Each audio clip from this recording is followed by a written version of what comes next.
Hello and good afternoon. This is Yilda, Children's Librarian over at the Gulfport Public Library.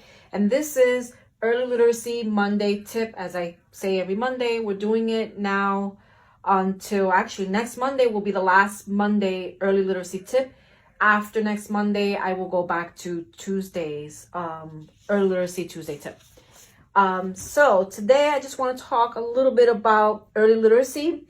I'm sure you've heard me constantly talking about early literacy, and I'm giving you some hints and tips that you can do at home with your children.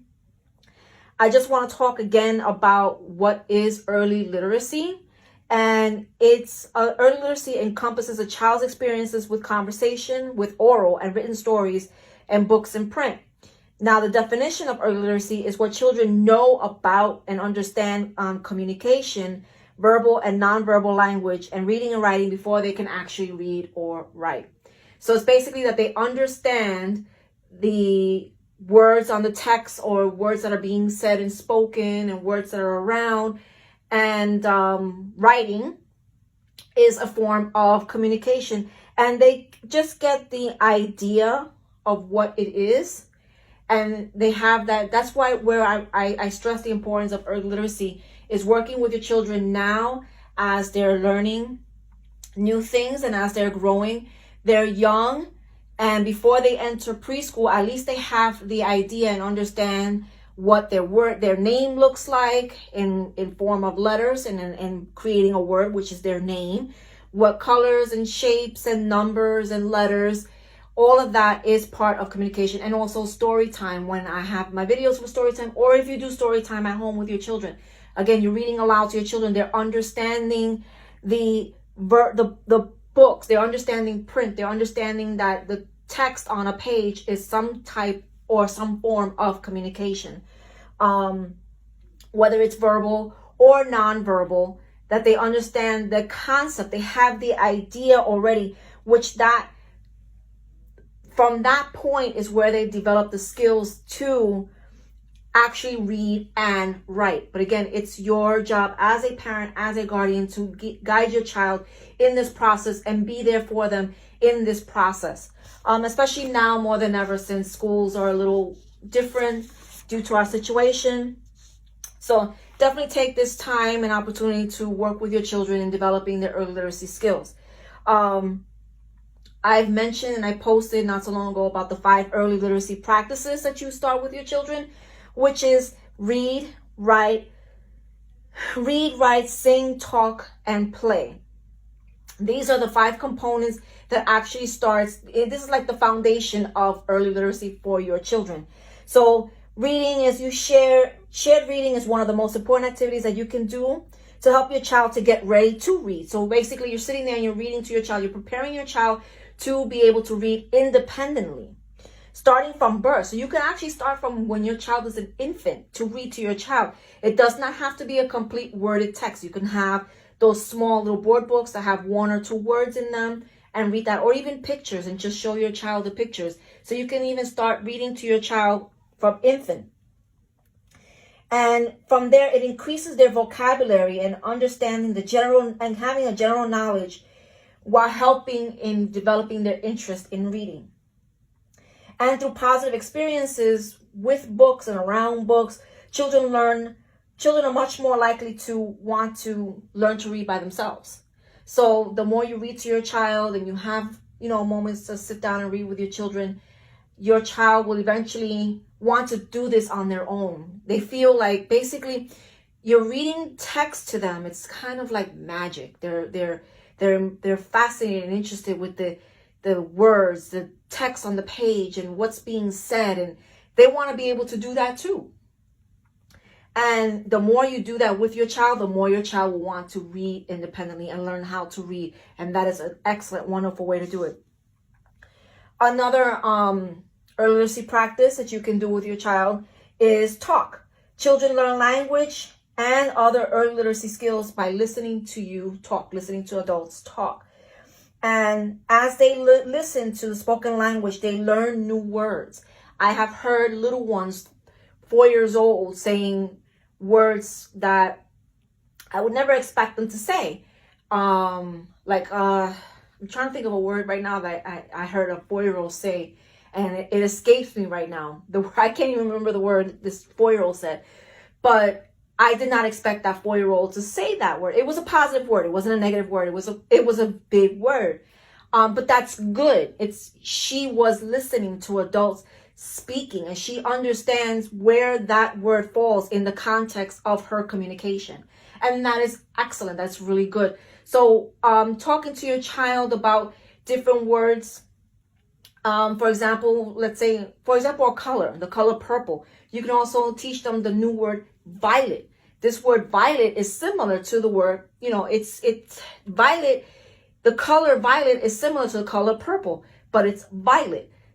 So you can teach them different words as you're having this conversation with them, and they understand what they mean, and they gain important knowledge about the world around them. So as you're going around walking with your child, looking at things, having a conversation with things that are happening in your environment, things that are happening in the store, things are happening at home, things that you want to do or plan on doing, things like that. That's conversation with them. This knowledge will help them understand the meaning of what they're reading. And also, I tell parents, if English is not your first language, speak to your child in the language you know best. So if you speak another language, you can speak to your child in that language that you're comfortable in. If you're not confusing your child will not be confused. For example, myself, my first language was English. I was born here, and my first language is English. My parents spoke to me in Spanish and in English, but they spoke to me in Spanish, especially my father, who knew Spanish more Spanish than English. So he spoke to me in Spanish, and I learned Spanish. So I can speak both languages, and that is great. If your child can speak both two languages, that is wonderful. You're not hindering them from learning the English language. If you're speaking to your child in another language, that is fine. That is okay. Because when they go to school, they will learn, obviously, the English language. But if you can switch back and forth, it's fine. They will learn. And it's really good that they learn both languages and learn how to communicate and develop their skills that way. And it allows, because by doing that, you can explain to your child better what you're trying to communicate in your language if English is not your dominant language. Singing is another form of early literacy practice. Singing songs. Songs are wonderful for children to learn about language because there are words in songs. So what better way for a child to learn language is through singing. Singing slows down the language. So when you're singing with your child, you're singing and it slows down the language. They can hear each word that's being said in the song. And as they learn the song, they repeat it back to you. It helps children to hear the similar sounds in the words. And there's also a note that's different for each syllable. So they can hear the words broken down into parts. And this supports phonological awareness. So when you're singing a song that certain words have more than one syllable, like birthday, happy birthday, you can sing the song with your child and clap each syllable of the word as you're doing it. So that way your child is hearing and understanding, oh, okay, this is, okay, birthday. So you can do that as you're singing with your child. As they're learning the language, you can do that. And as you're singing the song, you can clap each syllable. That is developing the phonological awareness, understanding the sounds and how the word is broken up as they're hearing it. Writing, another early literacy practice. Reading and writing, they go together. So they're partners in this deal. They represent the spoken language and communicate information. Children learn pre-reading skills by participating in writing activities like scribbling and drawing and forming letters. Like I had done a video. If you have not seen it, please go back to the video I have posted on writing, that children learn how to write or how to formulate words by scribbling. Usually they start with a scribble, then they start with lines, then as they develop their hands and as they understand how to write a word or at least a letter, that's the start of reading.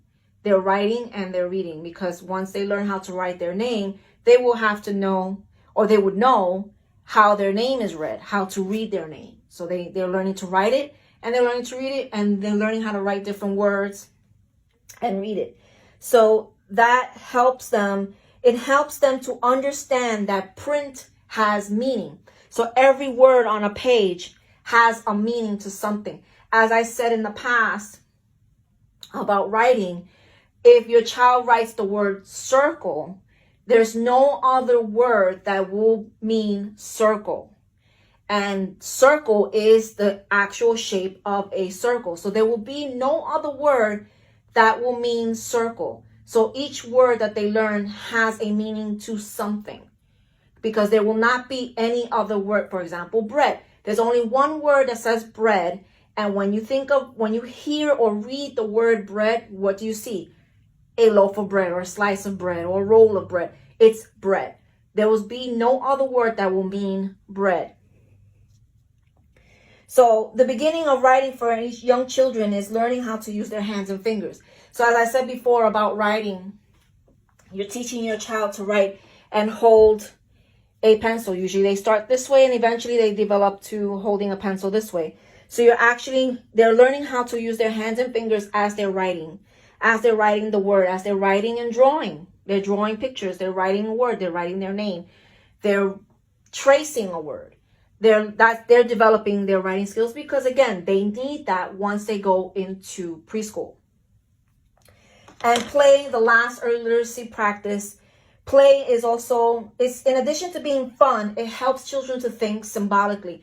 I also talked about play not too long ago, how you have a child that has 4 or 5 chairs and they line them up in a row. They're chairs, but at the moment that they're playing, in that specific moment in time as they're playing, those chairs represent a train, represent a bridge, represent a house, whatever it is that they're thinking symbolically what that chair represents. And that is good. They're processing, they're thinking, they're developing their cognitive skills, they're developing their creativity through play. And one item, as I said, represents another. Like a block, it's a block, but that child will say that block is a train, or that block is a horse, whatever it is. Again, that's where the symbolism comes in. This kind of symbolic thinking is the same thinking that they use when they're reading. So as your child, as they get older and they develop reading and they develop their reading skills, when they're sitting there reading a fiction book, they're thinking symbolically, the images in their head of the story that they're reading.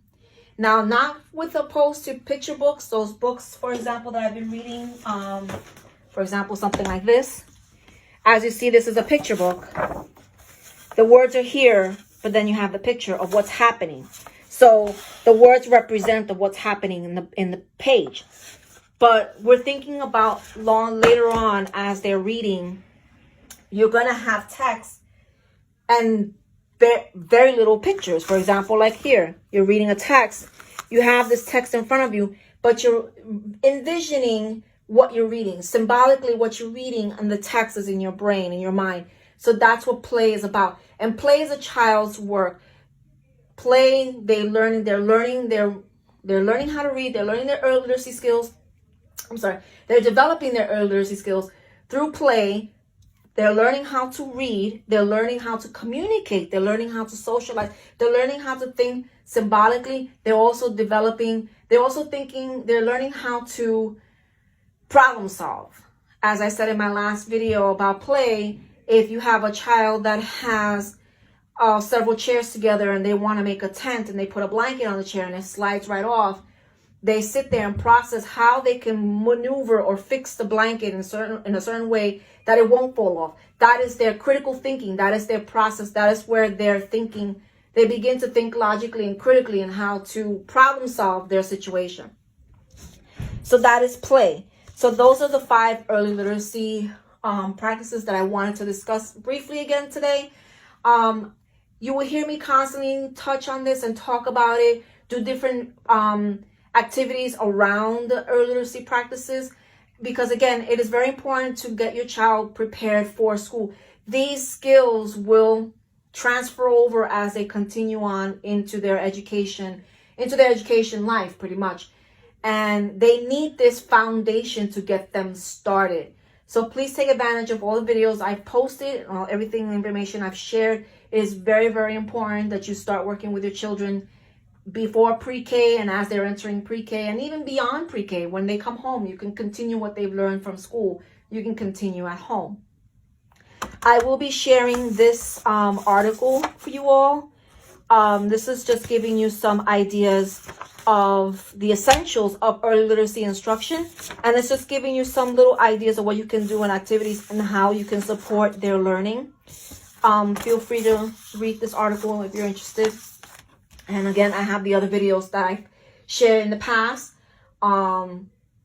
Check out those videos, look at them. I will have more early literacy tips to go in the future. But this is just one that I wanted to cover. But as I said, I will constantly keep repeating the 5 early literacy skills that they need, which is read, sing, talk, write, and play. Those are the 5 skills that your children will need to prepare for school and beyond, and within their lives pretty much, and in their education.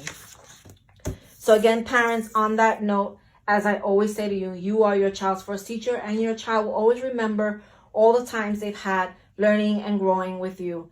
And on that note, be safe, be well, take care of yourselves and each other. And don't forget, on Wednesday is 10:30 preschool story time. I will see you then. Bye-bye.